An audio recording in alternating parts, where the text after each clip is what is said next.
All right, yesterday, if you remember, even the class started late yesterday, but yesterday we learned that in the law book, the book of Jewish law that was written by the first Chabad Rebbe, right? Jewish law has been around since God gave the Torah 3,300 plus years ago. And the Torah has to be explained. And Moses came down and explained it and gave it to the Jewish people. And since then, generations, not everything did Moses explain. Moses also gave certain laws and gave the principles of how they should be interpreted by the rabbis. And the rabbis have been repeating this from generation to generation. Okay. Which has resulted in a huge body of Jewish law, because Jewish law covers every aspect of life. And there are also different types of Jews. Everybody has a different personality, and there are certain aspects of Jewish law which can be adjusted according to a person's personality and according to his place. Certain, of course, not. Something like a human body, right? A human body has bones, and it has limbs, and it has organs. Everybody has the same bones, the same limbs, the same organs, right? But they could be a little bit different shape. And then when you get to the face, then everybody is different, right? They have fingerprints, everyone's different. So it's the same thing with the Torah. The laws are the same. The Torah is the same. The 613 commandments are the same. But sometimes externally, they can be a little bit differently, right?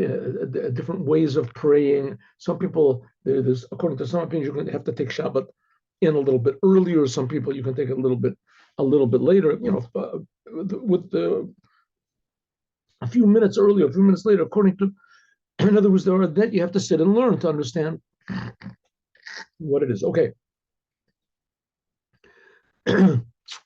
So in this book, this book of law, so it says that the rabbi of every community, that he should teach. What happened over here? Let's put this on. Let's see if it works. I want to put it over this side, on the opposite side, see if it comes out that way. So the rabbi of every community, he should teach the laws of the holidays, before the holidays. And first Rabbi Chabad adds on that before Yom Kippur and Sukkot, before Yom Kippur, he should teach the ways of serving God, and also before Passover, the ways of serving God. That's what he says. Before those two holidays, in addition to teaching the laws, you have to learn the ways of serving God and the law that has to be done. Okay. So the Rebbe explains, what is this thing of the ways of God? What's that? What is it doing in a law book? It's just a law book. Law book is just telling you cold what to do. What does it mean, the ways of God? So the Rebbe says like this. I'm just resuming I'm just repeating what we learned. The ways of God are the attitude that you're supposed to have when you do the commandments. They have to be done in the proper attitude. It has to be done in a warm way. It has to be a way. It has to be moving from one place to another, namely from us to God and from God to us. There has to be a movement. When you're learning, it has to be with life. A dead person, there's no movement. It's not dynamic at all. A live person, there's movement. His lungs move, his heart moves, right, the circulation. Same thing, that's how the Torah has to be done. The commandments have to be done with chayas, with life. Why is it? So this has to be taught all the time, right? Why especially does the rabbi have to teach this before Passover and before Passover and Yom Kippur? So we'll find out about that. But nevertheless, that's the ways of God. When you're doing the Torah, you have to understand, when you're doing commandments, you have to understand that the commandments are the ways of God. It's supposed to move you. It's supposed to be a movement between you and God, and it has to also move God into the world. It's a blessing, to bring blessing into the world. So, in other words, that's what he's saying, that it has to be alive. The ways, it has to be ways. The Torah has to be a moving path. The commandments.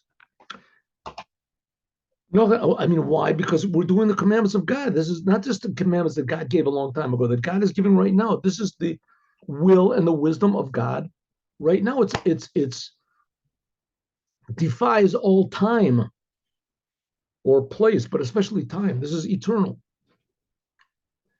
Another thing. One second. Are we recording this? I hope we don't want to. No. Yeah.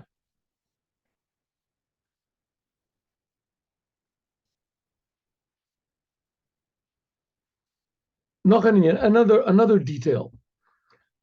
Oy befilim in them etzem maisa. Even though when you do a commandment and you do it by rote, you do it without any feeling whatsoever. Now, a person can easily say, and justly so, at least I'm doing the commandment. I mean, there's how many Jews there are that don't do any commandments whatsoever. Don't put on tefillin, they don't keep Shabbat, and they don't do anything. At least I'm doing it. So that's what the Rebbe says.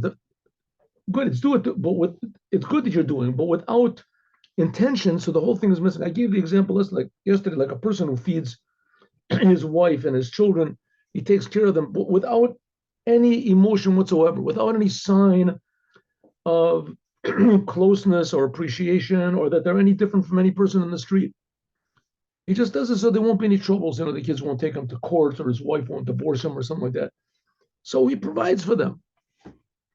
Okay, so he's doing, and he's still doing, but by him, it was the same thing if they were there, if they weren't there. It's no big deal. But the same thing with the commandments, take it or leave it. So I decided to take it. Says the Rebbe, good. It's good you decided to take it. It's good that you provide for your family, but don't think that that's sufficient. That's not the that's not the way that things are done. You're a human being. You're not a robot. Says even something another thing.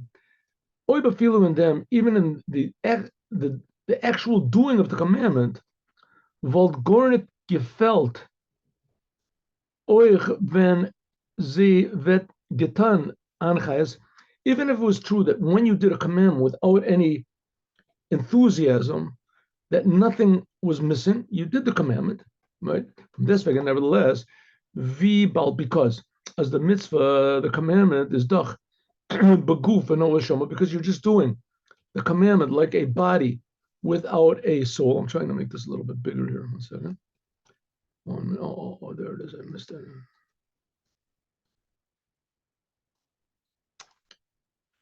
All these. There we go. Here we go.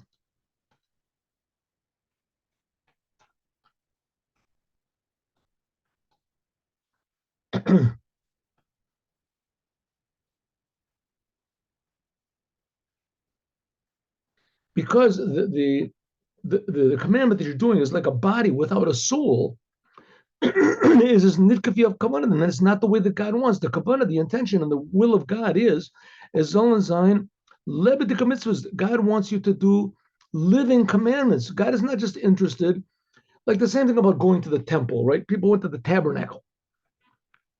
They went to the temple, the Beit HaMikdash, and they would make sacrifices over there. Okay, if you look at it in an external way, it's a very cruel and barbaric and sort of pointless thing. You really believe that if you did a sin, you go to this house and you kill an animal, and that forgives you? I mean, that's ridiculous. But that's what it says. So I'll do it.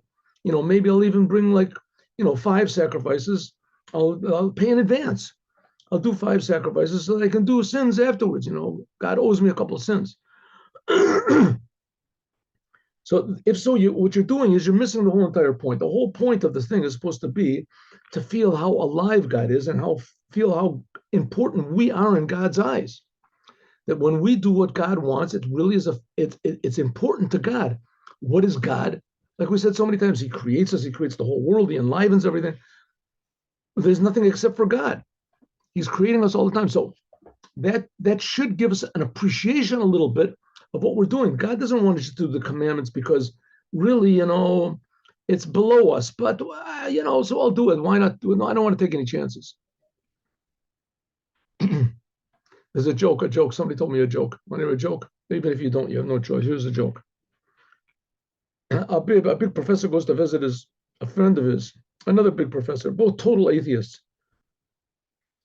And he sees this professor, he's got a horseshoe hanging over his door. Now, I don't know how it is in other places, but in America, a horseshoe was a sign of good luck. Good luck. There's like the four-leaf clover and a rabbit's foot. You ever heard that stuff? Four-leaf. The fact is, it's forbidden for a Jew to do that. It's called derkia amori, but nevertheless, people believe in that. So he goes into the house and he sees there's a horseshoe. He says to his friend, "Oh, how you doing, Joe? Oh, hi, Sam. Oh, I haven't seen you look a long time." They shake hands. Come, let's sit. Let's have a cup of coffee, a beer. Let's talk. I just one thing. What's that horseshoe hanging over your your door? What'd you put over your door? You don't believe in that, do you? Is it what, that it brings good luck? He says, no, I don't believe that's ridiculous. Of course not. So then why do you put it on? He says, because I heard that it helps even people that don't believe in it. In other words, he does believe it. He doesn't believe in it. It's the same thing. You do the commandments because, maybe, so I don't believe in it. Maybe it'll help me also. Who cares? Who knows? The purpose of the commandments is supposed to be to connect us with God. It has to be alive. It makes us feel something more alive than we are. They're tam with them. The reason is mitzvahs seinen gegeben geborn, because the commandments were given. Letzaref es abrios. Commandments were given to purify us. That's one of the reasons. Bechdei as the yid, that a Jew should put the commandments, soll werden ois geedelt. It refines us und verbunden mit Nebestück, to connect us with the Creator. It takes us out of our selfishness. Was there verbund from them, even with the connection with God, darf a room genemen, it should encompass in all that he does, bis supremius nefesh, even the inside of his soul. Ubamela, so automatically, oiber vetan, the mitzvahs, if a person does the commandments only just to fulfill his obligations, anachayas, without any enthusiasm, without any involvement, as ver doch demot, the mitzvahs, then the commandments will be done, then all you're involving is just your power of action, deed, like taking out the garbage or something. Is er doch done, verbunden mit der Rebbe? He's connected to God. He does the commandments, but only with his lowest power. The Ratzon Elyon is the upper will of God is as what does God really want? Why should we do the commandments? As the ganze Yid, the whole Jew, mit alle seine kochos, with all of his powers, should be connected with God. Durch them, by means of this, was alle seine kochos, that all of his powers are involved in the commandments. So here we have an additional thing. It's not just like a person with his family takes care of his wife and his parent and his children, because that actually adds something to him, right? Love, appreciation. And also if he gets involved in his children, there's sometimes he has to take out time for them. He has to take out energy. He has to give a place for somebody else. That refines a person. It makes a person more human. Well, here we're saying it's the same thing, but with God. It's creating us the infinite love. And it's available through the commandments. Therefore, that's why the Alter Rebbe writes in his book that the rabbi has to teach the ways of God in doing the commandments before Yom Kippur and before Passover. Why only those two holidays? We'll find out.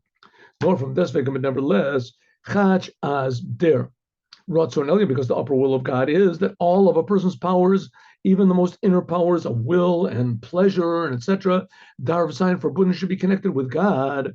Adarab, and even more, kochos panimi, the inner powers and hecher are higher, edler, hecher, un edler from the kochamaisa, the power of will, the power of intellect, the power of pleasure.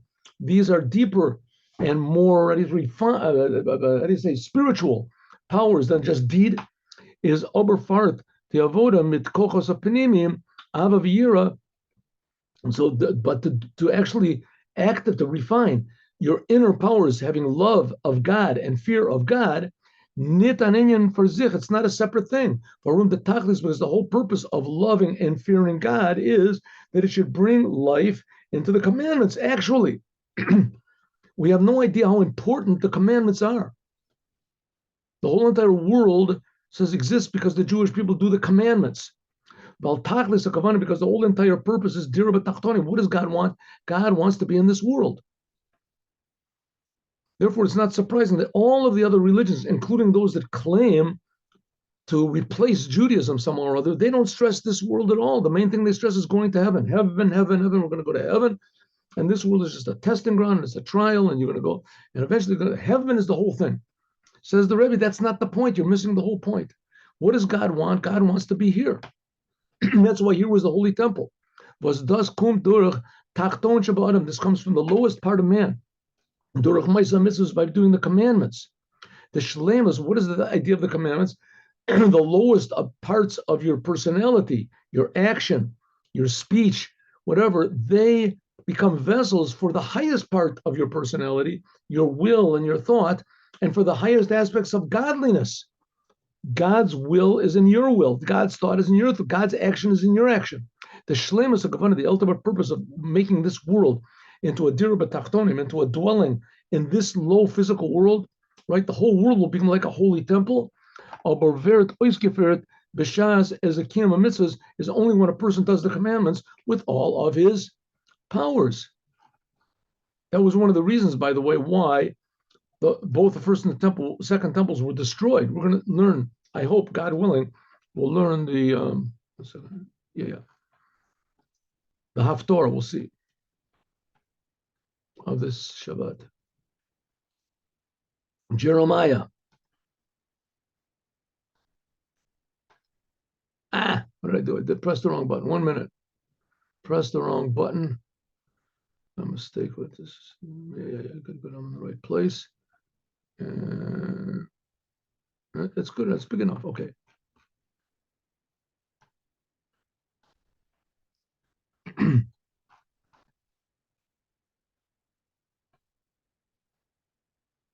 Und das is the Peshat. That's why it says that was the avoda b'kochas apinimim, love and fear. That's why serving God with love and with fear is called the way of God. It's called the path of God.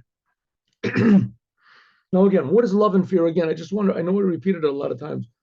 The idea of love and fear shows value, that something is valuable to you. Love and fear. Something is valuable to you. You get a check for $1 million, but your name is not written on it. So it's not valuable to you. You don't love the check. The person gives it to you. You don't love him. Here's a check $1 million. It says over here, I'm sorry, who do you think I am? Yeah, the name on this is, you have a Rabbi Dalton. That's not me. It says Dalton. Oh, wow. I guess, I'm sorry. I guess I made a mistake over here. Let me take the check. Well, who is Dalton anyway? Right? A little wind blows and it blows off a little piece of speck, something that was covering over the little, says, hey, one second. I made a mistake. It's not Dalton, it's Bolton. Wow. Hey, that's me. And there's once the thing, if it's really valuable, if it's a check for $2, so it's no big deal. If it's a check for $2 million, it's good. But if my name is not on it, there's no thing. And there's nothing whatsoever. As soon as the same thing with Torah and the commandments. The Torah and the commandments are supposed to arouse in us love and fear. They're supposed to be tremendously valuable and precious in our eyes, and it's supposed to be us. It's written to us. It's got our name on it. It's our commandment, Asher Kiddushanu, that God made us holy with his commandments. Kiddushanu also means to get married. God married us with his commandments. That's our link. But therefore, the commandments have to be the way, the path of God. They have to be alive. They have to be moving. That's love and fear. They have to be valuable to us, that we really that we value them, and we're afraid of losing them. We're afraid of losing our. That's what means love and fear. We don't want to go against God because we're afraid of losing our connection with him. We're not thinking at all about going to heaven. It's not, or hell. It's not in our, how do you say, our in our calculations. Because then it ends up we're just thinking about ourselves. We're not thinking about God. The tachlis, the ultimate purpose in the doing of the commandments, and the commandment is the commandment itself. With the commandment, we grasp the essence of God, Ein Sof Baruch Hu. But in order as their farbund, the connection with the essence of God, should remain, should not remain concealed. Behelim, or if them zayin and the dark Hashem. Therefore, there has to be the ways of God to keep the commandments alive. the avoda panim is an inner soul, emotional, personal, intimate connection with God in hasaga to understand, thinking about, because you can't love God without thinking about it. Right? That was the thing we said about the check is you know what a check is. If you don't know what a check is, then you're not happy, right? Or if you think the check is counterfeit, there's no cover to the check, right? The same thing with the Torah and the commandments. You have to know what the commandments are. You have to have a little bit of appreciation of what God is. Then have love and fear. Your expression of this love and fear of God is by doing the commandments. You want to do what the beloved wants. Zayin and the derachim, these are the ways, the Torah and the commandments, and the love and the fear, these are the ways, the path, which joins the essence of the king, the commander, with the commanded, us.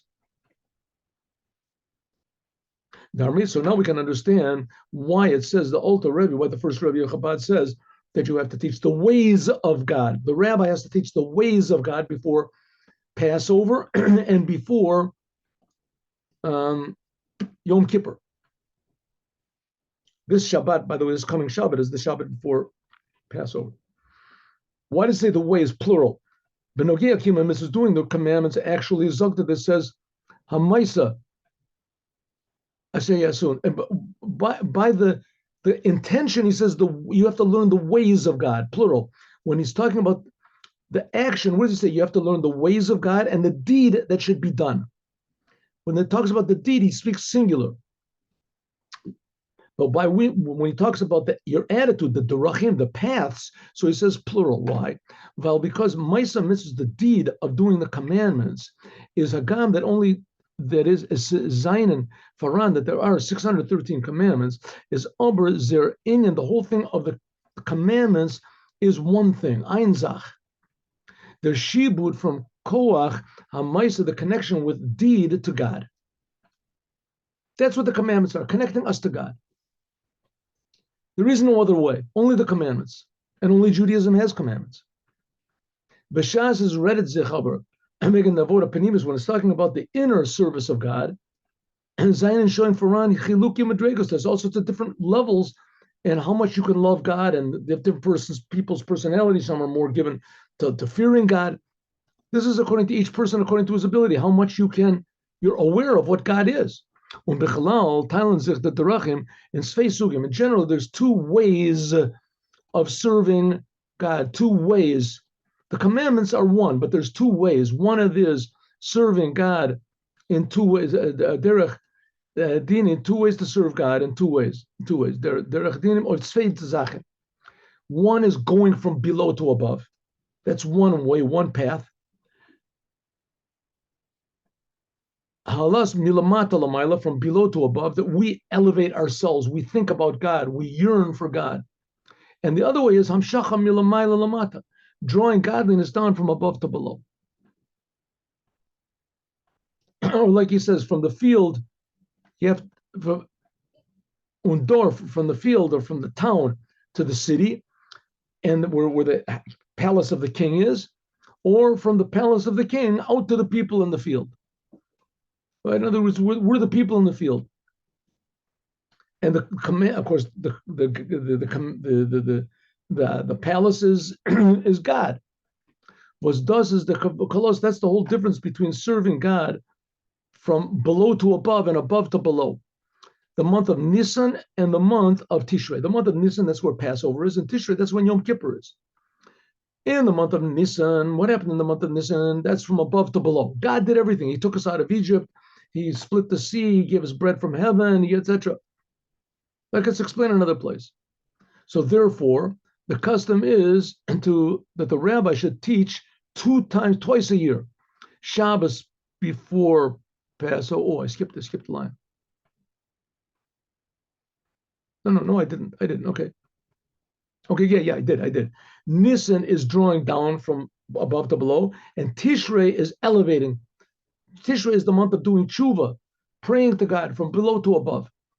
Therefore, it says the custom is, according to the Alter Rebbe, that the rabbi of every community should lecture twice a year about fear and love. The Shabbat before Passover and the Shabbat before Shabbat Shuvah, the Shabbat before Yom Kippur. because both of these are two types of serving God with love and fear. One way, the Shabbat before Passover, this is preparing for drawing godliness down from above to below.